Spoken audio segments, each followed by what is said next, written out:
And we begin tonight with that breaking news that coronavirus is now in Colorado. When he traveled at the airport, when he was on the airplane, he was asymptomatic, which means there is a low risk of transmission. And we know of 2 other people with possible exposure to this virus. There are at least 6 new presumptive positive cases across our state. Senator Michael Bennet touring the lab as researchers here frantically work to develop a vaccine. I'm sure we're going to do it as quickly as we can, but people also need to be realistic. Several schools across the state are warning parents about potential exposure risks. And in Denver, St. Anne's Episcopal School was dismissed early after a parent tested positive. The peace of the Lord be with you always. We're aware that it's a concern, but we're also trying to keep it in perspective. Panic on Wall Street today as the Dow saw its largest single-day point drop. The market just got very nervous. Coronavirus crisis grows worse with each passing day. Tomorrow looks to be no different. How do you control something that really nobody knows how to control at this moment? Governor Polis says eventually the state will be able to test anyone exhibiting flu-like symptoms. Her doctors telling her there's a backlog in testing. And just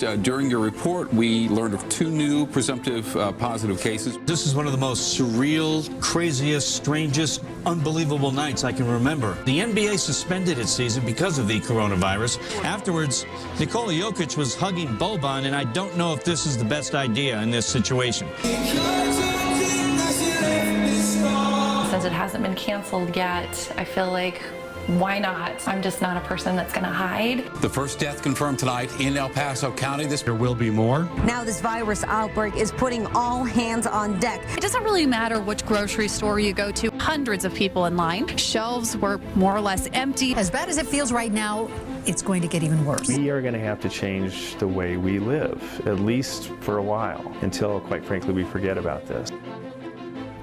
Boy, have we changed. 1 year ago today, the world as we knew it began to slip away. And tonight we remember the ones we've lost, and we also honor a resiliency we found along the way. On March 5th, 2020, the first of 434,000 cases of coronavirus would be confirmed here in Colorado. The first death would be reported a few days later. We have lost nearly 6,000 people since. Yeah, many businesses went bankrupt. Savings were swallowed whole.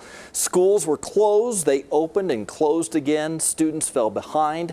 Some are catching up. Others are not. We stopped shaking hands, stopped meeting in person.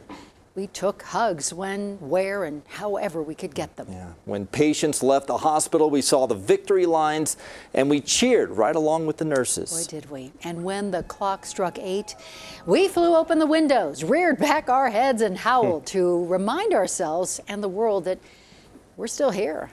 And tonight, we remember. Governor Polis is holding a memorial service this evening at the state capitol to mark 1 year. Denver 7's CB Cotton is there and begins our team coverage. Ann and Brian, it's hard to grapple with the idea that this past year was a year of goodbyes for nearly 6,000 Coloradans who buried loved ones due to COVID-19. But that's the tragic reality. And in about 30 minutes, we're going to honor the lives lost. I want to step out of the way and give you a better view. You can see behind me, the state capitol has already turned its lights to a magenta color to represent compassion. Other state and city buildings will be following suit, and we'll get an even better view of that once it's dark out. At 6:30, the wife of Denver Mayor Michael Hancock, she will deliver a song, and a prayer will follow from the pastor of Red Rocks Church. Then a speech from Governor Jared Polis. Now, members of the public have been asked not to come to this general area because of the ongoing pandemic, but there have been a few people passing through before things get started. And I want to let you listen to what one man had to say. We've all been transformed from this, and to see that we've lost lives just right here in our own community has been really sad. I hope we can, hope everyone can find, I guess, common ground, I think is a big word, common ground, and not, be so divided on one side or the other that ultimately as a community we need each other. We all need to look out for each other, and we would hope that we'd all just, be in that mode. And we're also expecting to hear from the Colorado Symphony, who will perform Amazing Grace. Reporting live from the state capitol, I'm CB Cotton, Denver 7. CB, thank you for that. And